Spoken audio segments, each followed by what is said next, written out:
Well, hello and welcome, everybody. You have tuned in to Linux in the Ham Shack, the most terrific amateur radio podcast on the internet. This is episode number 442, which is also a nice Oldsmobile that I wish I had. And this will be our deep dive episode. We had a weekender about a week back, and we had a short topics episode. So now we do our long topic.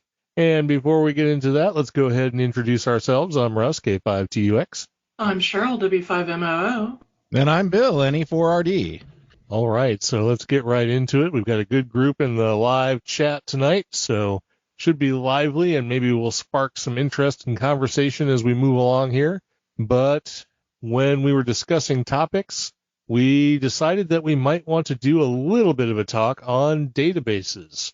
And I called this, I changed the original title of the episode from databases for logging applications to the 30,000 foot zen of databases, because we're going to talk not super in depth, because the topic of databases is a Marianas Trench of information.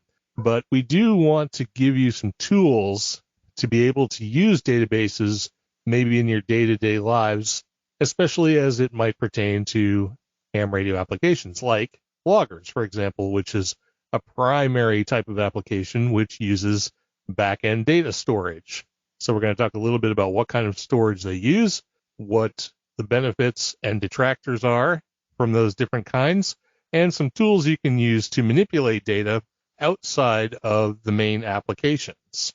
So that's where we're going, and hopefully we'll provide some sort of useful information. The first kind of database that we want to talk about is one that most people should be familiar with, because it's not really a database per se, but it's the idea of storing information in flat files or file system files. Just, like text files or JSON files or XML or whatever. Although it has, as we've researched this, the folks who generate applications for logging who store information in flat files tend to do it just as flat files, like tab or space separated data fields, stuff like that. They don't do anything fancier. They don't do structured data like XML or JSON. So, Bill, what do you know about flat file databases? Well, they're really flat. Flat earthers, they're basically the same. No, flat files are really good if you're, especially if you're just doing a very simple logging program, or you're just trying to, store some information in a fixed kind of format. A comma delimited file, a CSV file. Probably a lot of people deal with those, or maybe even like a semicolon delimited file, or, there's a zillion different delimiters that you could use for separating data.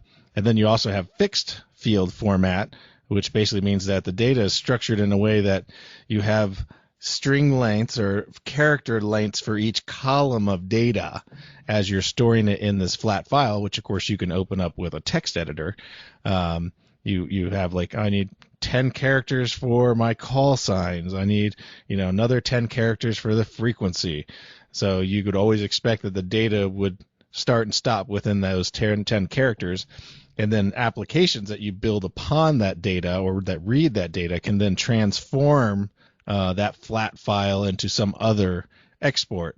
Loggers are real popular for doing this. They all, have to export out to an ADIF file, which is another flat file format, but it's structured data. It's an XML format.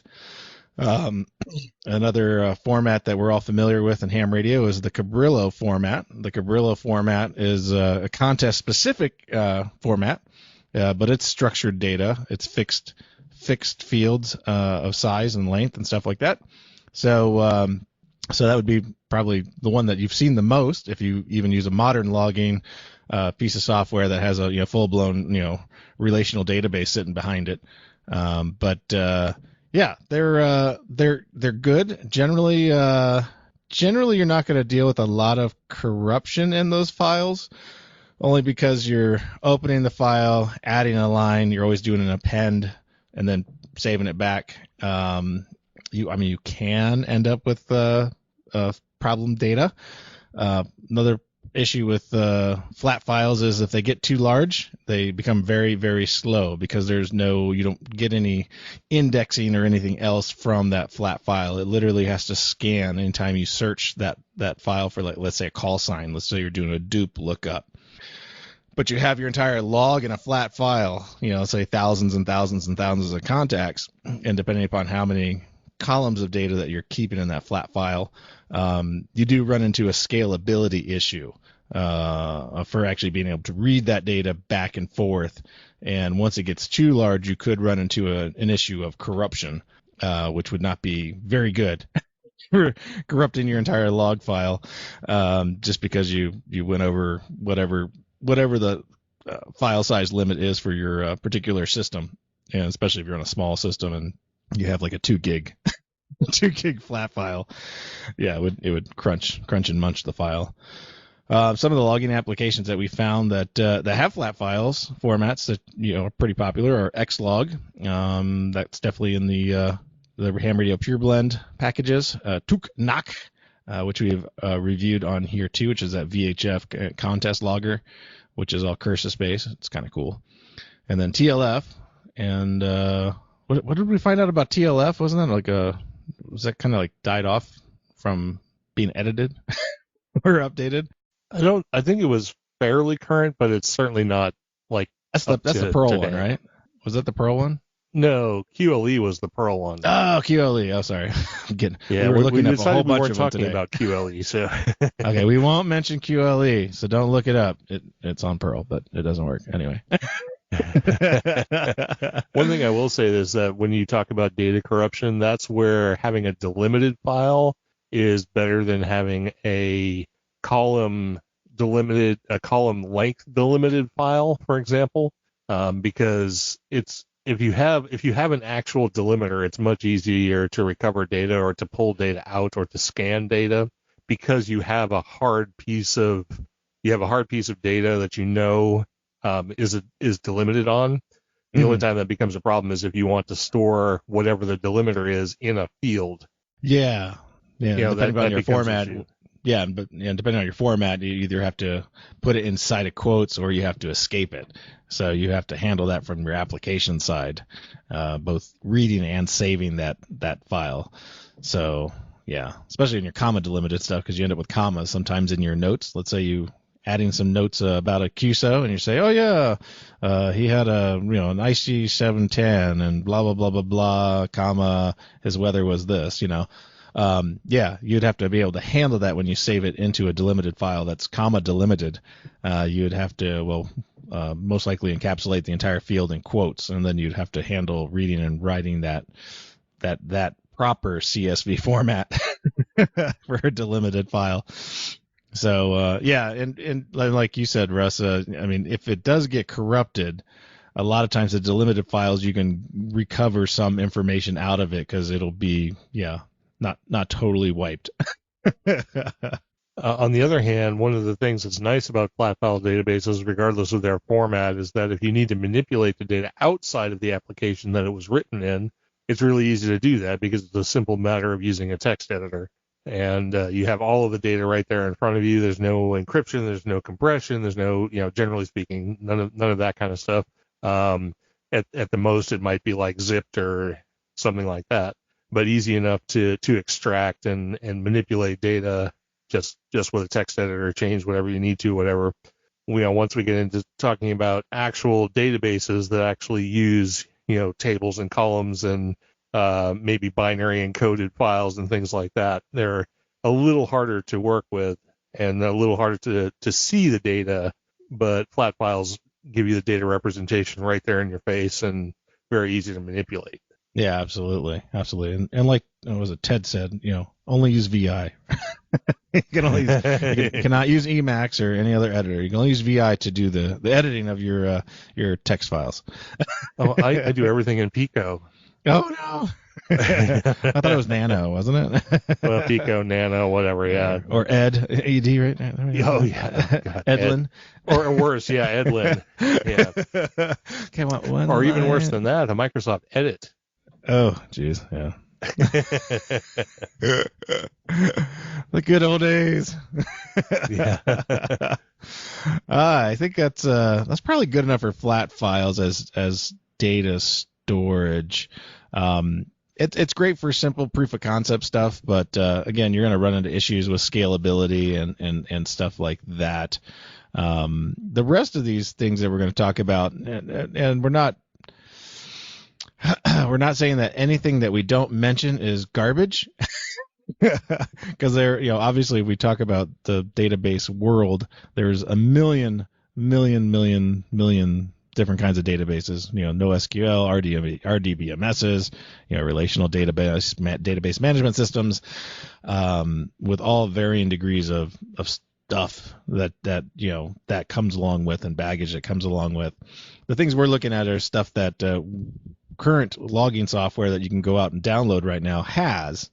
And I did want to make mention that a database file in general, so most of the database store themselves in a single file on your file system, and all a database is basically just another file system on your file. It's like having a compressed file system on your file. We just call it a database because of the type of data we store in it. But generally, you can kind of think of a database file as an actual file system all by itself. This is why you need special utilities to mount them or connect to them and to use them, whether that be an API layer or an application. So the first one of these databases that we're going to talk about is fan favorites. SQLite.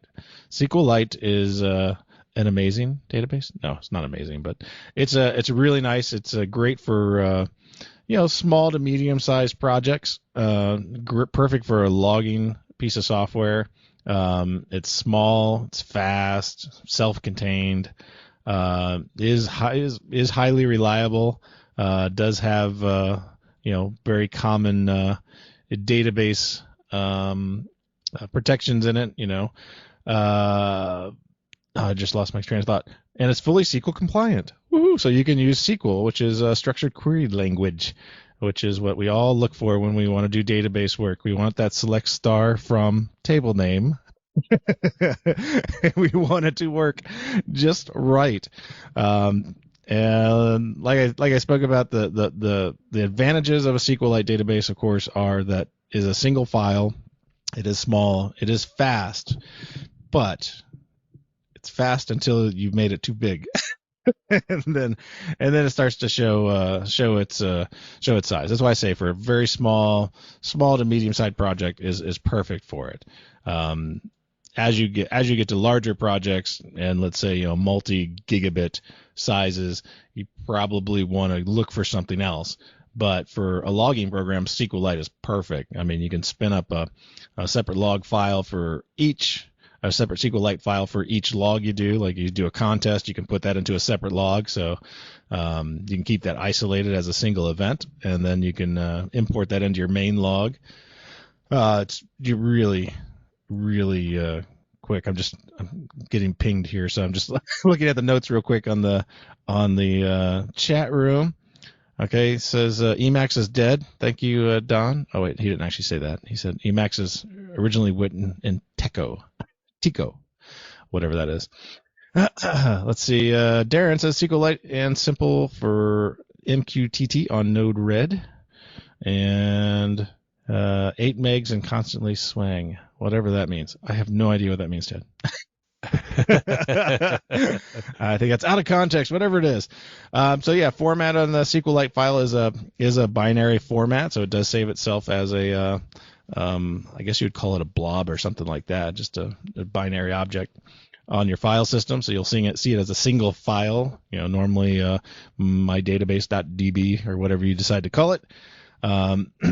It has the ability to create tables.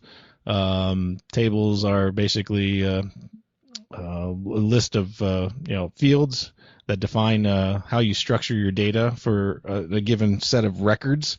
So, like, think about a QSO is going to have a certain set of fields, like call sign, frequency, mode, so on and so forth. Those are your individual fields inside the database. And rows would be, my contact with Russ, that's one row. My contact on, so on and so forth. So very much expected. Most people understand the concept of like Excel and a spreadsheet. Think of every tab on a spreadsheet is a table in the database, except for Excel doesn't scale. So don't use it as a database for very long. Although I know lots of people that use Excel as a logging software for themselves. I wouldn't recommend it though, especially when you have to start switching it to the binary format XLBs, and because it starts falling apart when you hit over 24 megs. But anyway, SQLite, great. Applications that use SQLite that we found is PyQSO, Klog, SO2SDR, CloudLog, QLog, YFKlog, and YFKTest. So quite a few logging applications use this. It's very flexible. Again, like I say, if you can create a new file for certain types of data, especially do contests and stuff like that, you'd want to create a new file to kind of store that in. Nice part about being a software developer, you can actually just customize that database to be specific schema for the contest. So you can dynamically create it and have just the fields you need for the contest instead of having all the extraneous fields that you need for just general DX logging and stuff like that. So it does open up a lot of possibilities of creating some custom databases for each individual activity that you do with your piece of software. So this is not something you can open with a text editor. So there are applications that allow you to basically mount the DB file, the SQLite file, and then gives you a query editor that allows you to query the data within the SQLite file. And the ones that we highlight here, a couple of popular projects. One's called DB Browser for SQLite, and you can find that link to that in the show notes. And another project called dbeaver, and a lot of people probably heard of dbeaver. I use it at work for connecting to a couple of different databases, and we'll mention it as we go to the other databases. But what do you say about SQLite there, Russ? Well, SQLite is kind of like the step above a flat file database because it does have the ability to be referenced by a SQL query language or SQL, which is why it's called SQLite.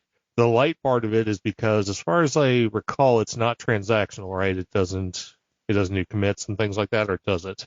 I don't think it does transactions, but it doesn't. I think you can write a transaction. Well, let me look at it. Go ahead, just keep going. Okay, well, that's question. Probably deeper than we need to go, but when we get up into things like MySQL and Postgresql, those are transactional. Those actually allow you to have the concept of a transaction log, and you can actually roll back to previous iterations and stuff like that. SQLite is an ACID compliant database. So that means it's fully transactional. It means it's atomic, consistent, isolated, and durable. So if your transaction doesn't finish before the file is no longer being written to, it will not commit that to the database. Okay, excellent. So yeah, it's an ACID compliant database. So yeah, it's really awesome for standalone. The nice part about it is you don't have to spin up a server for it. You can normally embed this in your application with just adding a simple library, or well, if you're a C++ or C developer, you can bring in the the header file or C file or something. I don't do that programming. But yeah, it's really easy to add into your application, and if you're already thinking in a SQL way, it's definitely a way to go compared to doing the other two options that we have coming up here, which require running an actual server. This stays with the application and doesn't require you having to install an extra software, have an extra running process on your machine in order to do the reading and writing to this particular database file, which I think is excellent for especially loggers, because you don't need the complexity of a full database server to write simple logs for a contest or what have you. Yeah. So The one minor disadvantage there being that you have to have the database file, the SQLite data, on the same machine as your application, unless you're doing some craziness with Netcat or something, which you could probably make SQLite, TCP/IP compliant, but that's not really what it's for. And the other step up from flat file databases, which we sort of mentioned briefly in passing, is that it has indexes or has the concept of indexing. So it creates a much more scalable environment. Indexing allows for much faster and more efficient searching of data in the database. So, you won't have that, 1 gigabyte flat file text you're trying to scan through with grep or whatever. You can actually create indexes for much faster data recovery and data searching. So yeah, which will make your dupe checking and stuff like that, or lookups for previous contacts, pretty quick. Yeah, you won't see a lot of hard disk activity trying to bring that up. It's munging through a big flat file. I was also going to mention you could do it over remote TCP/IP or what have you, using some kind of file handling between the two, whether that be a NAS or something like that.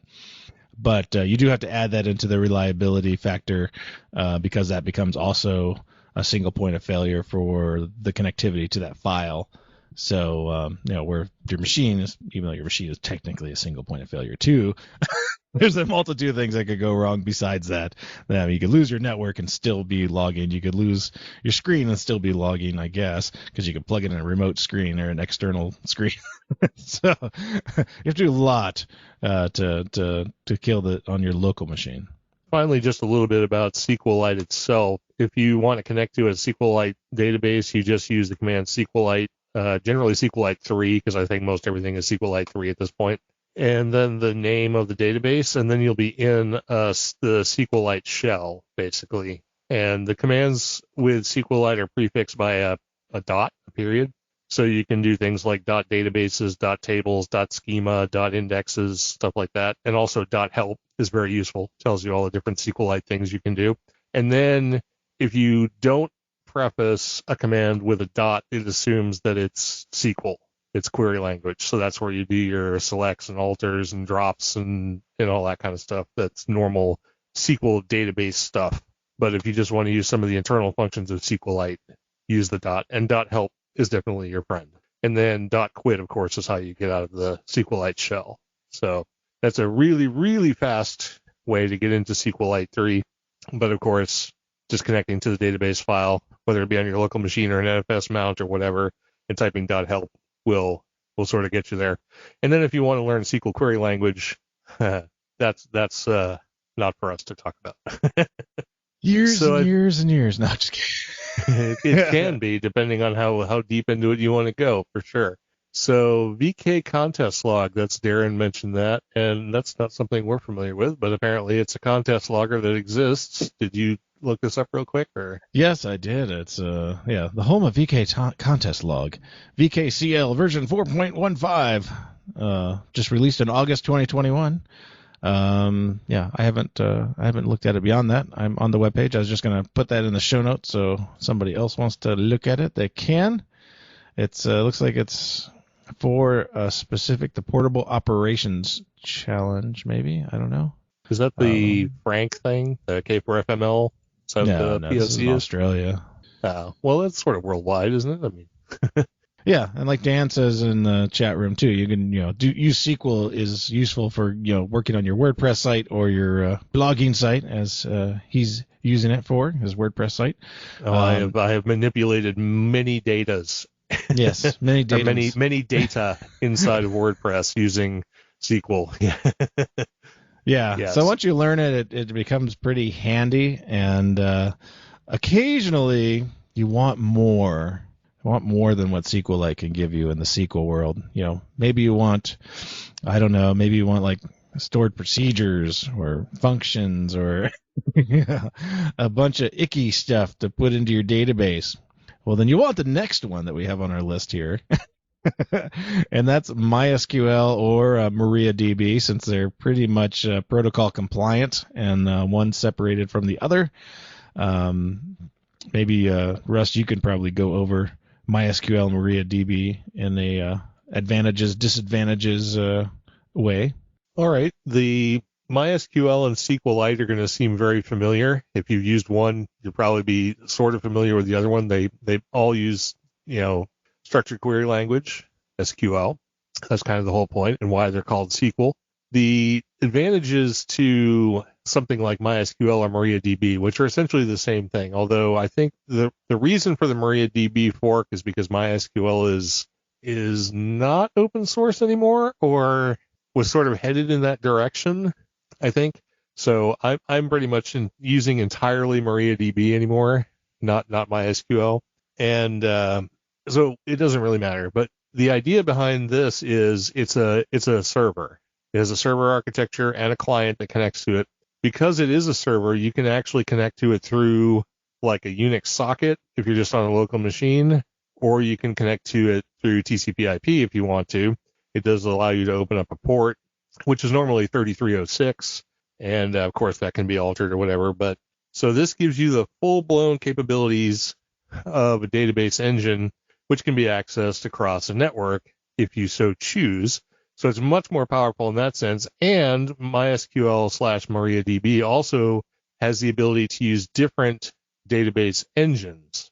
So you can use the traditional MySQL database engine, which is essentially a binary encoded flat file, or actually many binary encoded flat files because there's one per table in your database. And then if you look on the file system, you'll see a directory which has the name of your database, and then in that directory is all of the files, and there'll be like an index file, it's like a VFI or a VFD or something like that. I don't remember the actual file structure, something like that. But if you want more robust things, you can use some of the backend engines like InnoDB, which allow for full transaction logging and rollback and all that kind of stuff. So it's very powerful. The drawback, of course, is that it is a service. You have to run it that way. And so it can be heavyweight. And it's, for something like a logging application, doesn't really give you a whole lot of advantages because you're not going to be doing, complex queries with inner and outer joins and setting up views and stuff like that, with all the craziness that you can do inside of these big databases. So for these applications, it's not particularly practical, which is why we keep talking about the fact that CQRlog uses it and shouldn't, but but it does. And so you have to be kind of mindful of that. And Bill, do you want to go back over the troublesome CQRlog in MySQL? Yeah, I mean, you can always check out our video on on our YouTube channel, but we tried 3 different operating systems or 3 different distros and tried to install CQRlog out of the repos, and we could not get it to create the database in CQRlog when you click the create database button at the very beginning when you launch the app, which basically makes it useless for the user, unless they're like me that already has the database from a different install that was working, and I just happened to switch to that operating or that distribution, and I didn't have any issues. But yeah, if you wanna laugh, watch the video. You can see some work, some don't. And so what CQRlog does with MySQL or MariaDB is the preferred engine to actually use for CQRlog. If you actually attach to their PPA, it will definitely force that MariaDB will get installed on your Ubuntu system. It does launch the server, but it writes the files locally to the CQRlog directory, which is in your .config/CQRlog directory, and I think databases or something like that. But it keeps all the files there. Now, you could, I haven't done it, but I'm pretty certain you can also set that up to go to a remote database as well. But your mileage may vary on that. I wouldn't If it doesn't work right in its own files locally, it probably won't work right remotely. Well, you have But to change your MySQL config also to reference the local databases because by default, I think in most systems, /var/lib/MySQL is where databases normally go. right, if So you if run it the writes server. so if it writes it to your local files, it's not going to actually be anywhere. Right. Yeah. So it does run a custom instance of MySQL server for your setup. So if you already have a MySQL databases on your system, in theory, it shouldn't mess with any of that stuff, sitting down in var lib MySQL. So in theory, I actually haven't done it on one that had an existing database setup. I should try that though, just to see if it would really get worse. Yeah. So the other applications we found that uses a Mariadb and MySQL interchangeably would be CloudLog, which makes sense because it's a web-based logger. So it's generally going to be attaching to a database, much like WordPress attaches to a database, or Drupal, or any of those applications that are web-based. Drupal, how old are you? Yeah. CodeIgniter, Laravel, what's Python, Zope? Oh God, yeah, Zope. Yeah. I'm pretty sure Zope uses Postgres though, because I think that's maybe now it does, but it had its own proprietary database. It was not great. using Postgres. Yeah, it was different. There's a whole thing about that. Yeah. That's gonna triggered me now. I'm like, oh. I remember installing a custom limbs application inside of a Zope environment, and yeah, it gets ugly after a few minutes. Anyway, don't do it. Anyway, yeah. So yeah, there's definitely a good use case for using a full blown RDBMS like MySQL and MariaDB.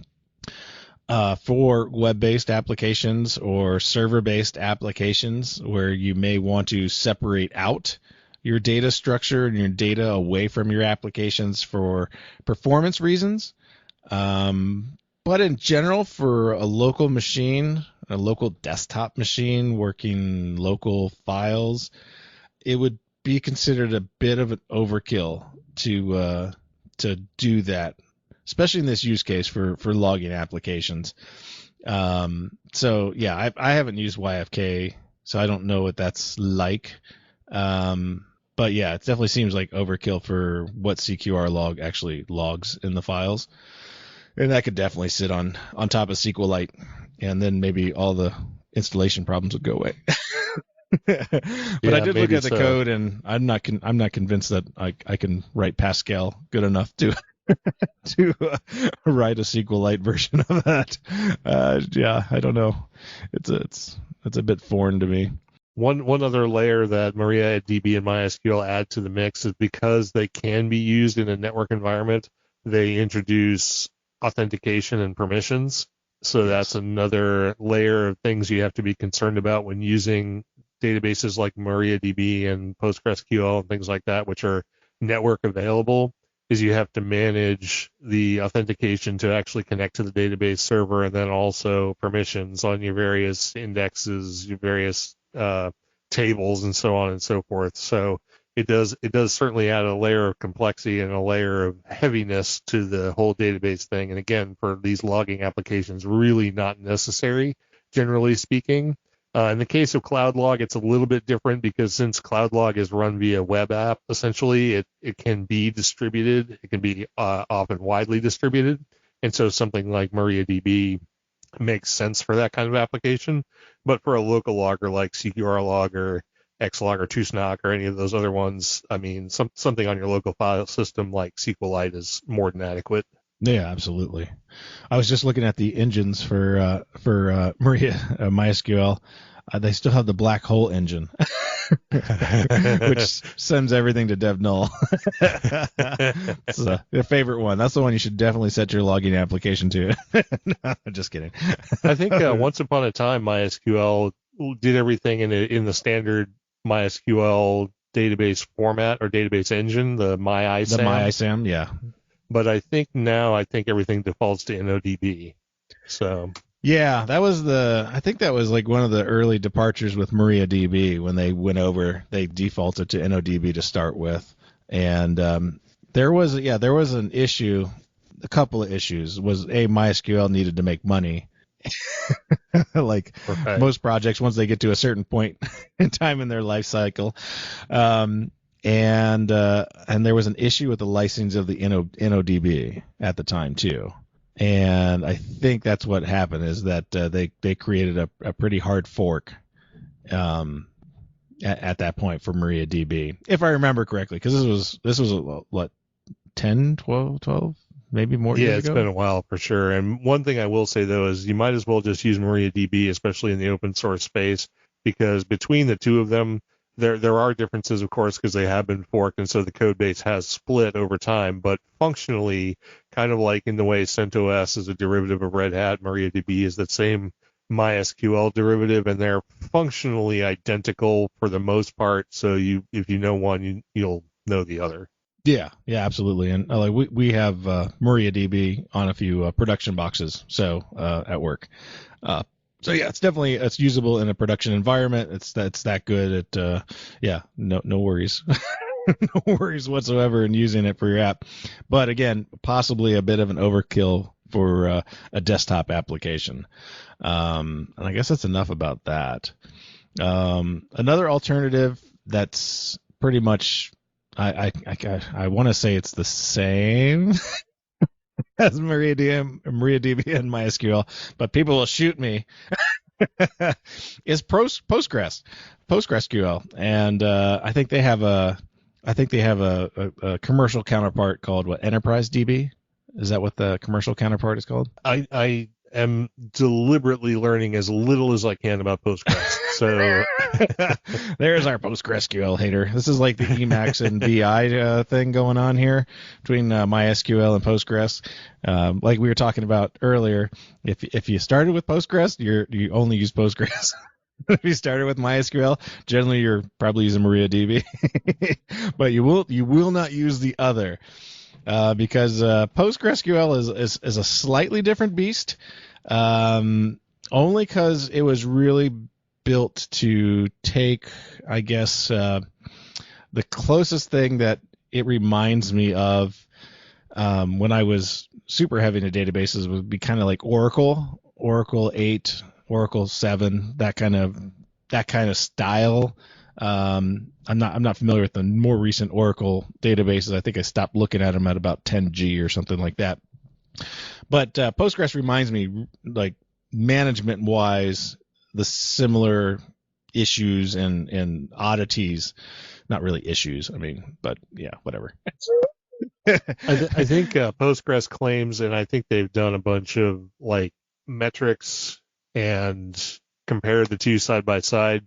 And so for scalability and speed, I think overall Postgres is closer to enterprise class than MariaDB.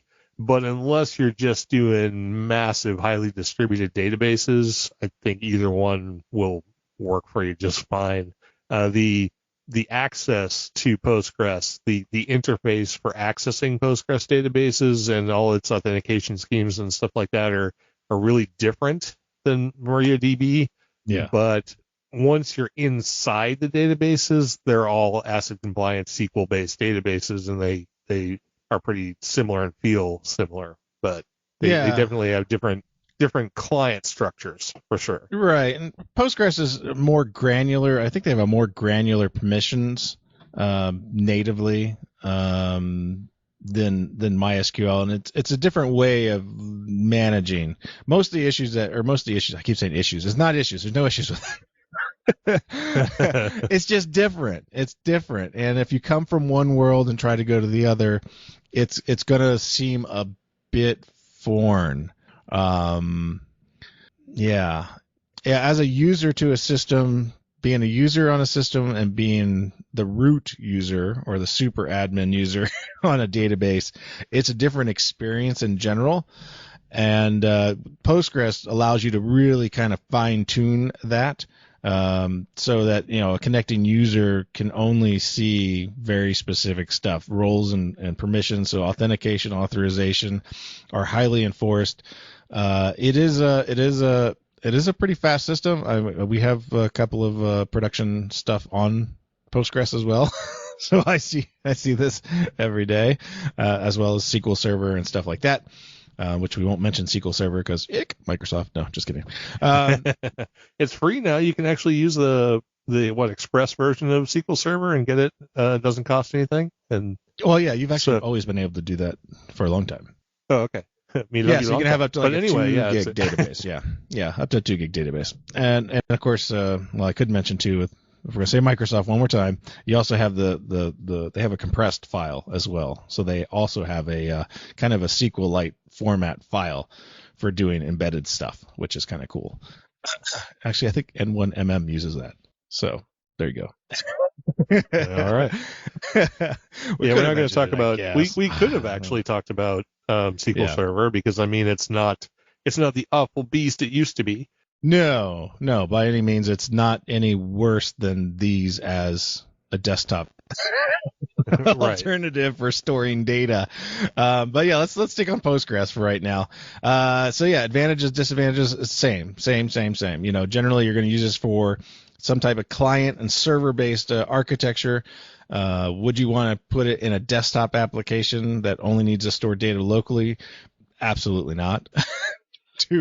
Too much overkill for doing that.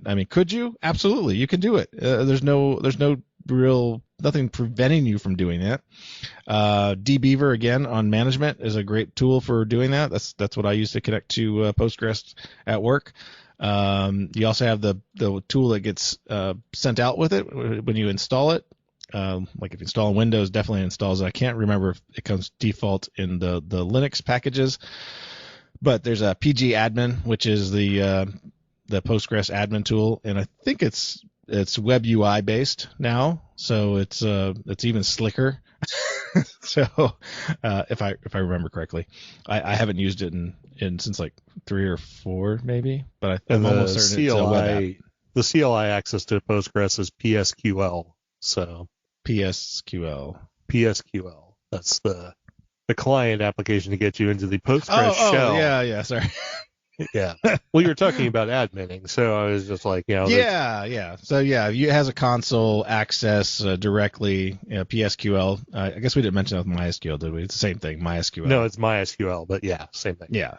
So every one of them will have a client application, even like SQLite had the client that allows you to have the interpreter or the command line interface for querying data, selecting tables, showing your schemas, which is nothing more than a list of what is either inside of a table or what's inside of a database, or how many databases you have inside of your server, which you can have multiple databases. So where we were talking with SQLite, you have multiple files for each database. Inside of these things like MySQL and Postgres, you can actually have separate databases inside of the server. So you can have multiple projects running on the box, which kind of gives you that flexibility to not just serve one application, but you can serve multiple applications. That's why you see this in a server context or server client context, where you're using some kind of deployed web app, or maybe even a WebAssembly app or something like that connects to the remote database through either an API or something like that. You would see that used in that context for things like PostgreSQL and MySQL, MariaDB. Applications that use Postgres, CloudLog. How about that? That's because CloudLog is a PHP app, and it's using the PHP library to to connect to a variety of databases, because it's a web technology. That's kind of what you build out when you build a web app. You generally build it to using some kind of library that abstracts the objects or the data away from the actual physical type of database. Whether that and be which Postgres. which was the Java one that used the JDBC so it could connect to anything? dbeaver. Oh, dbeaver, right. Yeah, dbeaver uses JDBC. So you hear that JDBC, ODBC, these are kind of like open, not, I don't say open, but DBC. So let's look at they're connectors, basically. They allow you to take a front end and connect to any compatible back end. So that's why it gives you an dbeaver abstraction layer, that kind of interprets the commands the same way on the one side, which is the ODBC side or the JDBC side, and then the driver takes care of the interpret, the connection on the other side. Now with JDBC, you actually it's just a pure interface to the direct connection using Java. So it's slightly different. ODBC is meant to be more of it's a Microsoft thing, right? It's open database connectivity. So it's kind of like an API layer that sits on top. It's almost like a plugin, generally speaking.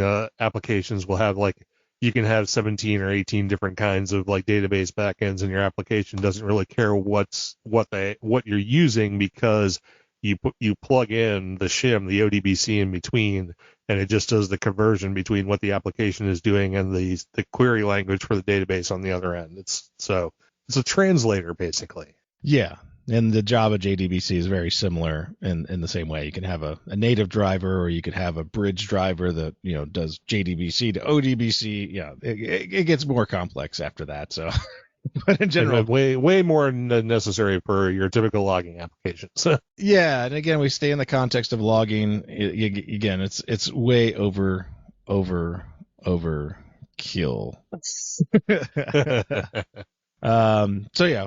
So the moral of the story is use SQLite if you're going to run an application on your computer, a desktop application, and you're going to need a database to store some data.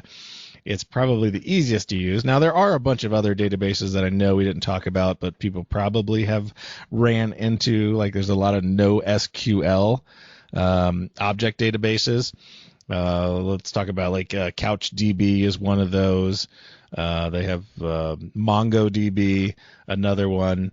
The list goes on and on. There's a million of them. You can use DynamoDB, all kinds of stuff from Amazon Web Services. There's a column store database and Azure Web Services. But again, for a desktop logging client, probably excessive. However, your data would definitely be safe because it would be up in the cloud.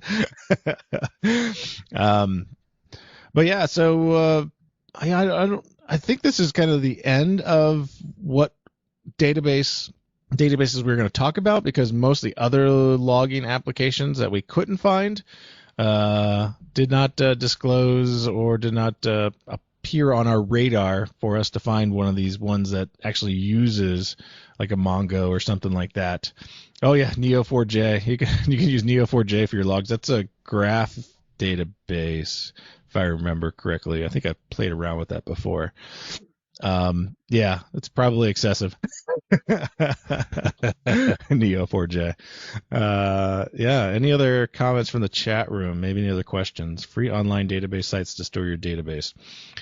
There are some I think places like DigitalOcean allow you to do essentially database-centric VPSs and stuff like that. So I think any site like that could be used for that. Whether there's something that's strictly like a Cloud DB kind of thing, I imagine there's probably 1,000 of those.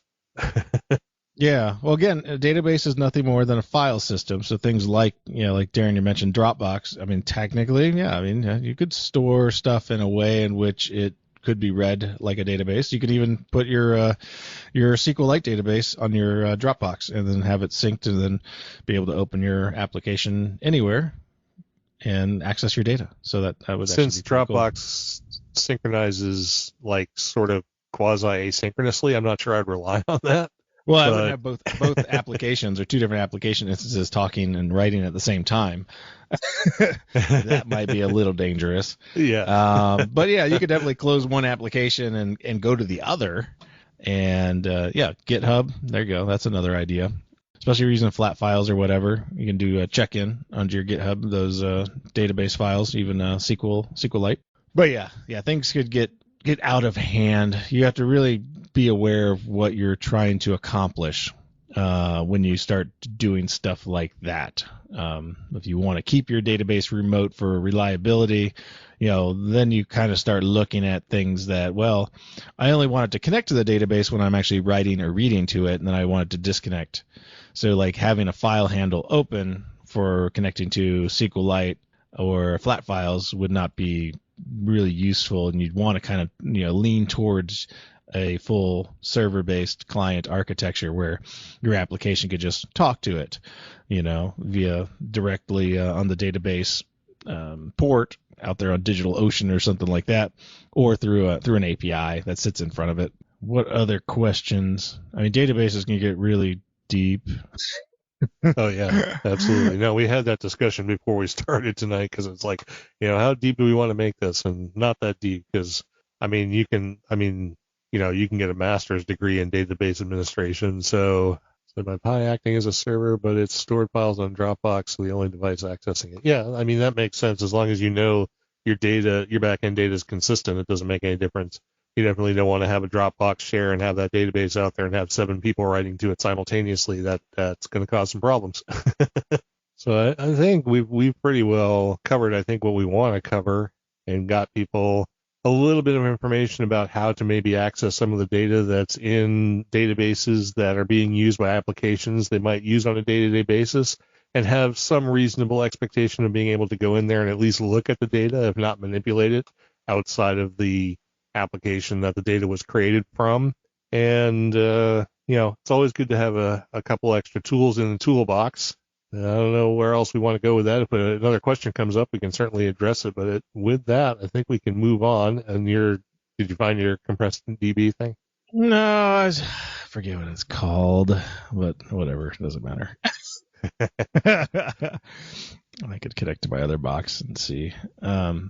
We will have links in the show notes to all of the things we mentioned tonight, all the different logging applications, all the different front ends, databases, clients, so on and so forth. So if you're really wanting to get into this and look for more information and get a little help with using the SQL query language and stuff like that, or at least maybe just jumping around into SQLite 3 and checking out what your logs look like inside of the database backend, you'll be able to do that. I was wrong. Oh, you were totally wrong. Okay. Oh, no, about N1MM. It uses SQLite 3. Oh, see? Best choice ever for database for logging. Yep. Yeah, I was trying to remember because they have a weird it's called S3DB as their extension, but I was thinking, oh yeah, I think it's that weird one. But I have used the embedded Microsoft one before for just some random projects. Yep, lots of different options out there, lots of different database technology, but it's all fundamentally the same. It's just data represented in a different way or stored in a different way. So, and with that, we should probably try and wake Cheryl up so she can read the 1 minute of feedback we've got for this week. But once she does that, then we'll have, well, actually, I'm not sure. This might be sort of for everybody. I don't think this was specific to Bill. So it was on one of your videos, but it's not necessarily specific to you. So hopefully we'll have an answer. I mean, I have the short answer to the question is yes, but let's go ahead and let Cheryl read this one out. Is that last name correct? Probably not, but I think I think I did a cut and paste. Just say it however you want to say it. Okay, so our one piece of feedback this time is a YouTube comment from Malka Schwartz. I'm not sure if Russ misspelled it or not. Schwarters. There you go. That's it. So, and the comment was, just wondering if Linux MX 19.2, Debian-based, will work with WF-View. I use this flavor of Linux a lot, and I know it's popular before I dedicate another computer to Mint, Ubuntu, etc. for a try of WF-View and my IC 7300. Thanks. So, yeah, short answer, yes, it works. WF-View will run on any version of Linux. I guess there wasn't really much to say about that. All right. And you've got one of the right rigs for WF-View. It's based on the later model ICOMs like the 7300 and 7500 and stuff like that have the capability of exporting the pan adapter and stuff like that. You definitely will get the most bang for your buck with WF-View with that particular setup. Yeah. So I don't get a waterfall on my screen. I don't get one on mine either. My 7100 doesn't have that capability, but it doesn't matter. I don't need it. It's working though now, right? The WF It is working, yes. Oh, yep. Sweet. And it will take the audio and everything and transport it over the network, and as soon as they figure out the authentication piece, I might actually leave that set up. Don't want to leave your radio open to the world? No, don't exactly want to hand rig control over to just anybody passing by. No, not really. So. That's hilarious. Well, if it stays on your inside of your network, right, then you can do it. Well, yeah, but I mean, inside my network is fine. But I mean, if you post it outside, then literally people can talk on my radio with no authentication currently. So check that out and maybe hook that up to my IC703. Yeah, there you go.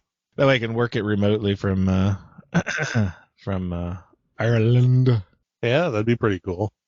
Steve says, yeah, but I'm looking for a remote station. Well, you can find a remote station. You just can't use mine. So yeah. You want one with big tower and everything else like that, too. Yeah. Find somebody who's got a real antenna. Yeah, you don't want somebody with a wet noodle out the backyard there. The antenna is leaning over about 12 degrees from all the wind. Exactly. Anyway, that brings us down to the end of the show. And speaking of Steve in the chat room, we should mention the folks who are with us tonight here hanging out. We had Steve, K7HVT, Don, KC9ZMY, Darren, VK60K, Ted, WA0EIR, Tony, K4XSS, and Dan, KB6NU. So thanks, everybody, for being here. We really appreciate it. Hope you had fun tonight, or at least mildly entertained while listening to this, and maybe even mildly educated. Who knows? Because now you know what we know about databases, and as you can tell, it's not much. So anyway, let's go ahead and wrap this one up. Get on out of here. And once again, we appreciate all of you who download the program and who support us financially to help keep the lights on. We appreciate each and every one of you, and we hope you have a great week. This has been episode number 442, a very high-level deep dive into databases for logging applications on Linux in the Ham Shack. I'm Russ, K5TUX. I'm Cheryl, W5MOO. And I'm Bill, NE4RD73.